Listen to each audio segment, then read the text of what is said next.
Dinhi sa atong nasod, nahimo ng pagya nga ang politiko kaluha sa korupsyon. Apan tinuod bagid kaha nga ang mga politiko ray kurakot. Ato ng sayran sa Action Bisaya Special Report ni Andrea Patenya.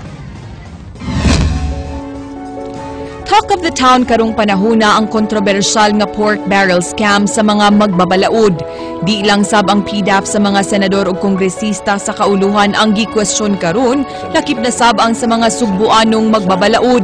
Gawas sa pork barrel scam, nahimo sab nga sentro sa mga balita ang pagkasuspenso sa mga opisyales sa gobyerno sa kanhi Gobernador Gwendolyn Garcia ug ang bag-uhay lang nga suspensyon ni Aluginsan Mayor Cynthia Moreno.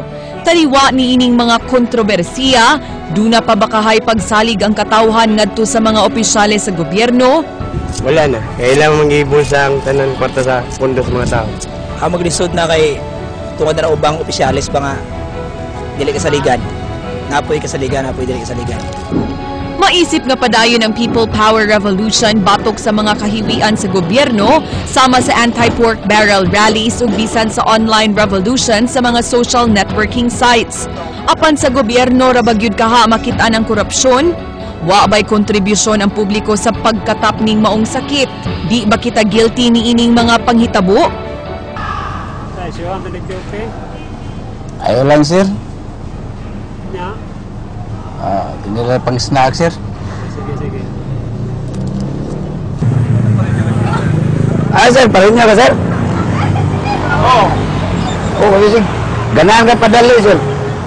Ano bandin lang. Dali kung kailan na pa kulak ka? Sige. Ito na padali, sir. Naman ni sige. Bandin lang. Dire dito. Dala, sir, tiyo. Ya, dire mo kasama dire. Istorya, dyan na nato. Huy, tabangi ko, Bi. Di ba namin magsuon sa kanang obo? Pwede ko putabang sa akong building permit? Sige, ako to, tabang. Sige, thank you. Kining tanan, maisip nga ginagmayng matang sa korupsyon, busa di lang ang mga politiko ang matawag nga kurap. As a priest, ang ako ginakita, ang atong pagkatapulan, sloth ba is a capital sin.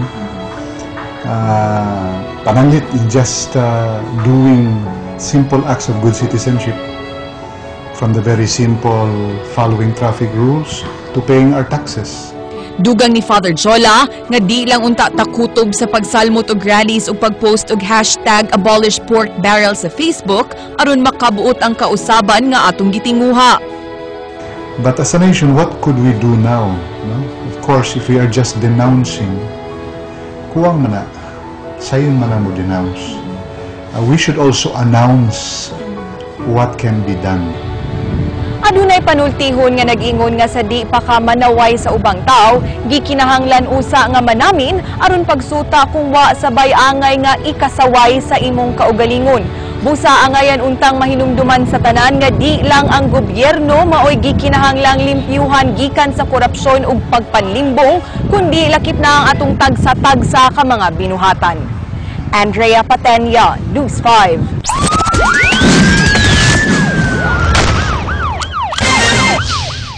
Laing mamuhatay og paltik nga arma sa dakbayan sa Danao nasikop sa mga sakop sa CIDG kaghapon. Sugin limi, Jinky Bargio.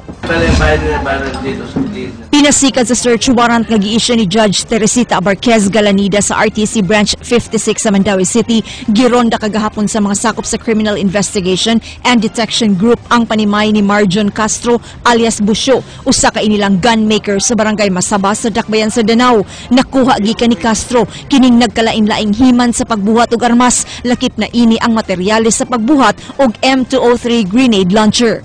Ako kanagan ng surveillance, then subsequently we applied for a search warrant before the RTC court, RTC in Mandaue City. Mo'y atong authority pagkandak og police operation sa maong lugar.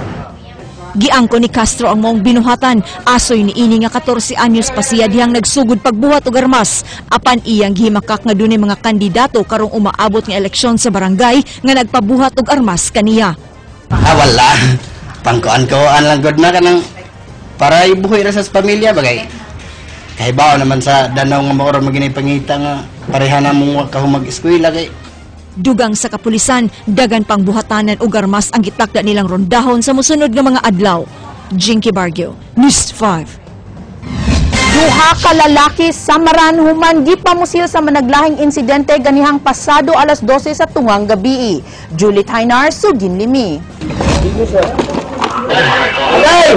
Labihang nakasyagit ni Reynald Ayan Benlot niyong gitambalanan ang iyang samad. Gipusil si Benlot mga alas 12 sa tungang gabi sa sitio Kalapuan, Barangay Sambag 1. Wa masayod ang biktima kung nganong gipusil siya. Natugaw ang pag-atog sa mulupyo sa Quijano Compound dihang milagubo ang atop sa ilang silingan dihang mikatkat ang biktima aron mangayo og tabang. Kaya lagi yung tabang kay gukod ko na siya. Kay gukod ko na sa mga tao, gipusil ko na siya. Gisumbag o, kulat na ko ba nga, nagkakang, ano, akong bukabako, nagkakisumbag. Dahil pusil, man, kadagdagan, kapila ka, pusila ka.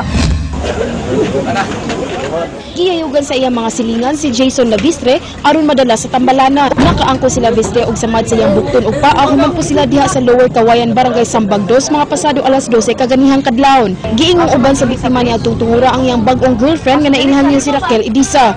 Sa wa pa mahitabo ang pagpamusil, mitugan ang maguwang sa biktima nga dunay nangita sa iyang manghod. Dako ilang pagduda nga love triangle ang hinundan sa pagpamusil. Wala pa doon na may dirigod. Yan na siyang giyatod di ka. Nya pa doon ako din niya na duha ka laki ba nga ni dool niya nya paglingi na ko ni buto naman ni dagan ko kay nakuyawan biya ko. Tunay taon nakita. Na, tapos silang duha mo pa yung pagabot ba. Motor lang po sila. Ang kasakat ko na ilhanin mo. Oo. Kaya bakay ko na kuya? Wala. Julie Tainor, News 5.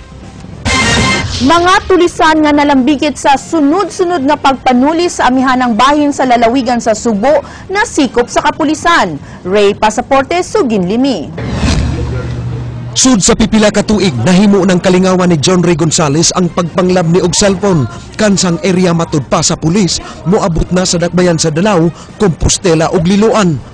Even though kini iya ning gi-admit, he admitted this one na siya mo yung nag-perpetrate ani, but we have a lot of reports, a lot of cases and robberies na believed to be perpetrated by him and with his group. Wa pay na-identify ang grupo ang kapulisan nga gikalambigitan ni Gonzales apan nagtuo sila nga siya ug ang iyang mga kaubanan mao'y responsable sa sunod-sunod nga tulis sa amihanang bahin sa lalawigan sa Sugbo. Accordingly, he is not doing his robbery operations alone, na siya mga kauban, and these are now the subject of our case build-up and possible police action.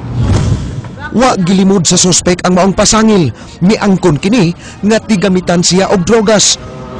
Kinala mo lang ko mga kolektor. Dili permi ka na lang masudya na maling-aling ba? Ano na kayo mga kauban? Ang drive sa motor. Nipahimangno ang kapulisan sa katawhan nga magbinantayon sanglit kahibaw nga mag-usab-usab sa ilang naong ang mga kriminal. Laing nadakpan sa kapulisan ang notadong tulisan nga nailhang si Joseph Baco Arcelo, 29 anyos. Si Arcelo gidakop samtang mitambong og court hearing sa lain pa niyang kaso kagahapon. Siya maoy number 5 most wanted sa lungsod sa Compostela. Ibil man ko sa una na akong kaso ba, dugay na. Yan, nagtrabaho na ako, yan. Sigog hearing, karon ibong ko, nagidakop na lang ko, kay nagbuko magtunap na dito yung kaso lain eh.